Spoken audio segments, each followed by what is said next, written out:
Lu pernah nggak sih ketipu pas lagi belanja online, lu lihat di gambarnya keren, tapi pas sampai barangnya beda banget dan nggak sesuai sama apa yang ditunjukin.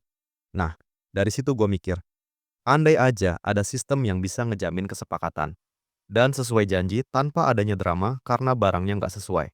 Nah, di dunia kripto, sistem kayak gini udah ada bro, namanya itu smart contract. Nah, smart contract itu kayak penengah antara lu sama seller. Tapi bukan cuma jadi saksi doang, dia juga eksekutor otomatis. Jadi gini, duit lu bakal ngendap di sistem dan baru dikasih ke seller kalau dia beneran udah ngirim barangnya.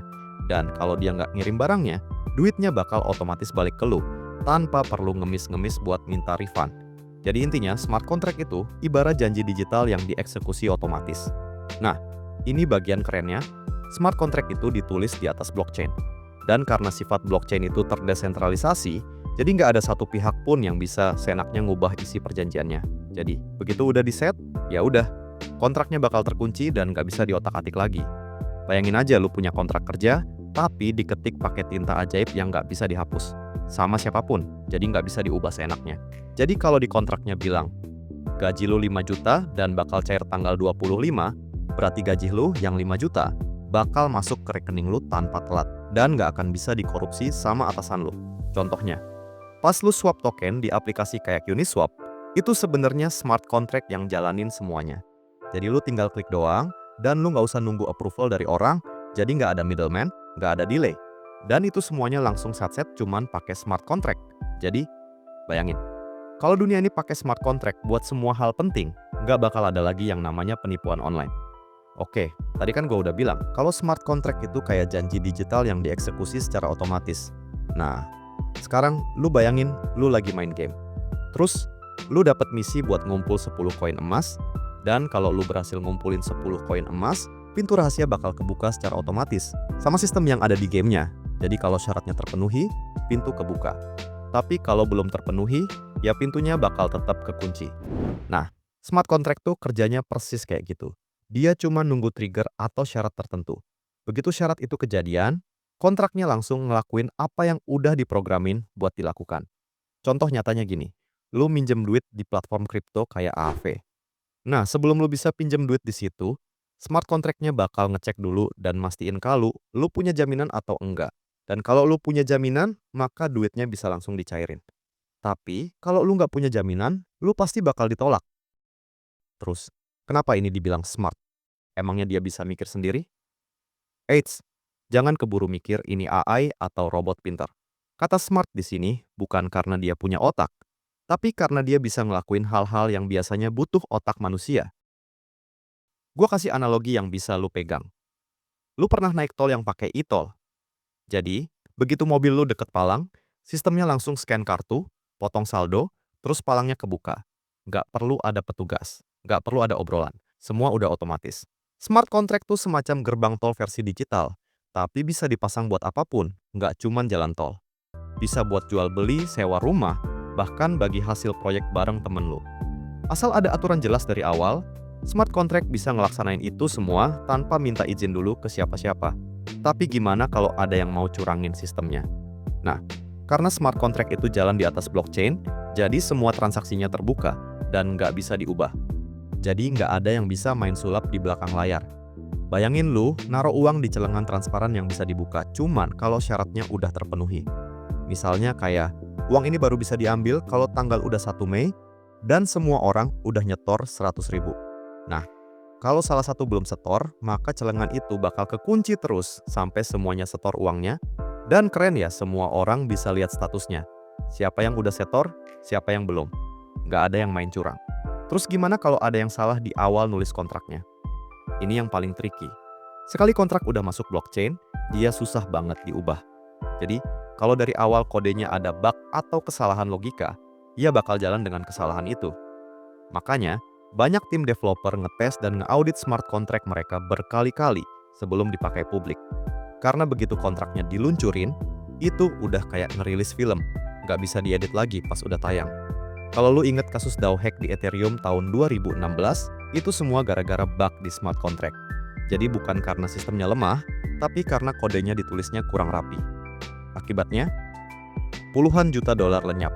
Dari situ, semua orang mulai sadar, Smart contract itu powerful, tapi juga nggak boleh sembarangan. Oke, kita udah paham ya. Smart contract itu kayak vending machine canggih di dunia digital.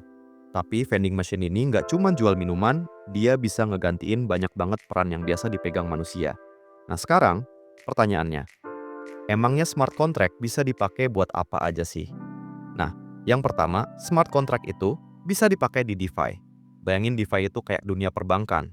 Nggak ada teller, nggak ada kantor cabang, nggak ada antrean panjang. Semua dijalanin pakai smart contract. Contoh nyatanya, Uniswap, AAV, Compound. Semua transaksi dijalanin otomatis sama smart contract. Nggak ada orang di balik meja yang ngetik-ngetik data. Dan jujur aja ya, ini ngehemat waktu dan ngurangin banget resiko ditolak sistem gara-gara hal nggak jelas. Kedua, NFT dan royalti otomatis. Kalau lu seniman, tukang gambar, atau bahkan jualan meme, di dunia NFT, smart contract bisa ngasih lu hak royalti otomatis setiap karya lu dijual ulang. Coba bayangin, lu bikin gambar lucu terus dijual. Beberapa bulan kemudian, orang lain jual ulang gambar itu, dan kling, lu dapat persenannya otomatis. Ini kayak lu bikin lagu, terus tiap kali orang putar lagu itu di Spotify, duit langsung masuk ke rekening lu. Tapi ini versi web 3-nya. Langsung, transparan, nggak pakai potongan. Ketiga, crowdfunding transparan.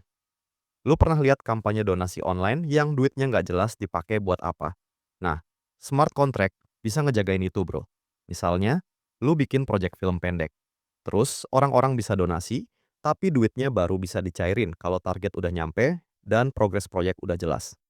Semua orang bisa lihat statusnya, dan nggak ada yang bisa tiba-tiba ditarik. Dan ini bisa bikin trust-nya naik. Karena ya, sistemnya nggak bisa bohong. Keempat, voting and pemilihan digital. Kalau di dunia nyata, voting bisa dicurangi. Kotak suara diselundupin, data diubah, dan seterusnya. Di smart contract, voting bisa dilakuin dengan data yang transparan dan nggak bisa diedit.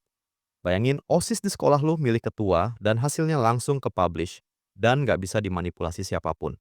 Atau bahkan pemilu beneran, tanpa TPS. Jadi lu cuma butuh koneksi dan kepercayaan sama sistem yang fair. Kelima, supply chain, rantai pasokan. Lu beli sepatu, terus katanya ori Korea, padahal pas datang kayak sepatu KW. Nah, smart contract bisa dipakai buat tracking barang dari pabrik sampai tangan lu. Jadi lu bisa lihat, barangnya beneran dikirim dari mana, kapan masuk gudang, siapa yang pegang, sampai kapan tiba di ekspedisi. Semua datanya dicatat transparan. Ini kayak ngasih GPS buat setiap langkah proses. Dan semua tercatat otomatis, nggak bisa dikarang-karang. Jadi sebenarnya, smart contract itu bukan cuma soal kripto doang. Dia bisa dipakai buat ngelola banyak hal di dunia nyata. Dari duit, karya seni, donasi, sampai urusan logistik. Intinya, semua hal yang butuh trust bisa dibantu pakai smart contract. Karena jujur aja, di dunia yang makin ribet ini, kita butuh sistem yang nggak cuma bisa dipercaya, tapi nggak bisa ngelakuin tipu-tipu, bahkan kalau mau. Dan justru disitulah kekuatan smart contract. Dia nggak punya perasaan, nggak punya niat jahat, dan nggak bisa disogok. Dia cuma nurut sama aturan yang udah ditulis dari awal, tapi bukan berarti dia sempurna. Kalau smart contract-nya ditulis asal-asalan, ya dia bakal nurut sama aturan salah itu. Jadi ya tetap garbage in, garbage out. Makanya penting banget ngeaudit kodenya sebelum dipakai orang banyak. So, pertanyaannya sekarang, menurut lu, smart contract ini bakal bikin hidup kita lebih adil atau malah bikin semuanya terlalu robotik? Lu tim teknologi atau tim masih pengen ngobrol dulu sama orang sebelum ngambil keputusan? Jadi gimana? Menurut lu smart contract ini cocok buat apa aja? Coba tulis pendapat lu di kolom komentar. Nah, mungkin itu aja untuk video kali ini. See you the next video.